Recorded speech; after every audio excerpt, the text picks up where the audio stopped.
نبی صلی اللہ علیہ وآلہ وسلم کو ایک عورت نے اپنے ہاتھوں سے چادر بنا کے گفٹ کی، بڑی اچھی چادر، اور صحابہ کرام کہتے ہیں کہ نبی علیہ السلام کو اس چادر کی اس وقت ضرورت بھی تھی، تو نبی علیہ السلام کو جیسے ہی اس نے چادر گفٹ کی نا، تو آپ علیہ السلام اندر تشریف لے گئے اور آپ نے اس چادر کو تہمت بنایا، اور جو آلریڈی آپ نے چادر پہنی تھی وہ اوپر لے لی اور باہر تشریف لائے۔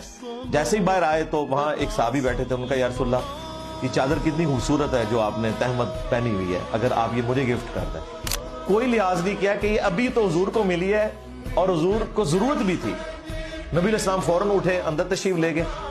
اور پیچھے اب صحابہ کرام اس کی کلاس لے رہے ہیں کہ یہ تو نے کیا حرکت کی ہے، اور تجھے یہ بھی پتا ہے کہ اللہ کے نبی علیہ السلام کسی کو نہ نہیں کرتے جب ان سے کوئی چیز مانگ لی جاتی تھی۔ تو اس نے کہا یہ میں نے اپنے کفن کے لیے مانگی، اور صحابہ کرام کہتے ہیں کہ جب وہ فوت ہوا اسے اسی چادر میں دفنایا گیا، اللہ نے اس کی دعا پوری بھی کر لی۔